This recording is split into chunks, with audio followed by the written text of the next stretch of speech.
ಡೇನೇ full boring ಇದೆ, ಯಾಕಂದ್ರೆ ಇಲ್ಲಿ ಬೆಳಗ್ಗೆ ಬ್ರಷ್ ಎಲ್ಲ ಮಾಡಿ ರೀಲ್ಸ್ ನೋಡ್ತಾ ಇದ್ದೆ. ಆಮೇಲೆ ಡ್ರಾಯಿಂಗ್ ಮಾಡಿದೆ, ಡ್ರಾಯಿಂಗ್ ಕೂಡ ಬೋರ್ ಬಂತು.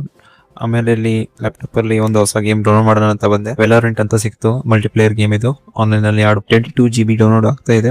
ಅದಕ್ಕೆ ನಾನು ಸ್ವಲ್ಪ ಮೊಬೈಲ್ ಅಲ್ಲಿ ರೀಲ್ಸ್ ನೋಡ್ತಾ ಇದ್ದೆ. ಡೌನ್ಲೋಡ್ ಆದ ತಕ್ಷಣ ಪ್ಲೇ ಆಪ್ಷನ್ ಬರ್ತಿಲ್ಲಾಗಿತ್ತು. ನಾನು ಫುಲ್ ಡಾಟಾ ಎಲ್ಲ ವೇಸ್ಟ್ ಆಯ್ತು ಅಂತ ತಿಳ್ಕೊಂಡಿದ್ದೆ. ಹಾಗೆ ಇಲ್ಲಿ ಸ್ವಲ್ಪ ಝೂಮ್ ಹಾಕಿ ನೋಡಿದ್ರೆ ಅಲ್ಲಿ ರೀಸ್ಟಾರ್ಟ್ ಮಾಡಿದ್ರೆ ಗೇಮ್ ಓಪನ್ ಆಗುತ್ತೆ ಅಂತ ಹೇಳಿದ್ರು. ಅಲ್ಲಿ ರೀಸ್ಟಾರ್ಟ್ ಮಾಡಿದೆ ನನ್ನ ಲ್ಯಾಪ್ಟಾಪ್ ಅನ್ನ, ಪಾಸ್ವರ್ಡ್ ಅನ್ನ ಹಾಕಿ ಅನ್ಲಾಕ್ ಮಾಡಿದೆ. ಇಲ್ಲಿ ರಿಫ್ರೆಶ್ ಕೊಟ್ಟೆ 3-4 ಬಾರಿ. ಪ್ಲೇ ಅಂತ ಆಪ್ಷನ್ ಬಂತು, ಅಲ್ಲಿ ಕ್ಲಿಕ್ ಮಾಡಿದೆ. ಆದ್ರೆ ಇಲ್ಲಿ ಸ್ವಲ್ಪ ಲೇಟ್ ಆಯ್ತು, ಓಪನ್ ಆಗ್ತಿಲ್ಲಾಗಿತ್ತು.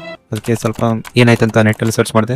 ಓಪನ್ ಆಯ್ತು, ಕೊನೆಗೂ ಡಾಟಾ ಕನೆಕ್ಷನ್ ಸ್ಲೋ ಆಯ್ತು, ಅದಕ್ಕೆ ಓಪನ್ ಆಗಲು ತಡವಾಯ್ತು. ಆಮೇಲೆ ಕ್ರೋಮ್ ಓಪನ್ ಮಾಡಿದೆ. ಕ್ರೋಮ್ ಅಲ್ಲಿ ರಿಟೋ ಐಡಿ ಸಿಕ್ತು, ಅಲ್ಲಿಂದ ಬಂದು ಇಲ್ಲಿ ಕಾಪಿ ಪೇಸ್ಟ್ ಮಾಡಿದೆ ಐಡಿ ನ. ಓಪನ್ ಆಯ್ತು ಕೊನೆಗೂ. ಹಾಗೆ ಇಲ್ಲಿ ಸ್ವಲ್ಪ ಒಂದು ಗೇಮ್ ಮಾಡಿದೆ. ಟ್ರೈನಿಂಗ್ ಕರ್ಕೊಂಡು ಹೋಗ್ತಾರೆ ಅವರು. ಟ್ರೈನಿಂಗ್ ಎಲ್ಲ ಮುಗಿದ್ಮೇಲೆ ಸ್ವಲ್ಪ ಗೇಮ್ ಆಡಿ ಬರ್ತೀನಿ. ಈ ಮಿನಿ ಲಾಗ್ ಹೇಗೆ ಅನ್ಸ್ತು ಅಂತ ಕಮೆಂಟ್ ಮಾಡಿ. ಹಾಗೆ ಸಬ್ಸ್ಕ್ರೈಬ್ ಮಾಡೋದನ್ನ ಮರಿಬೇಡಿ.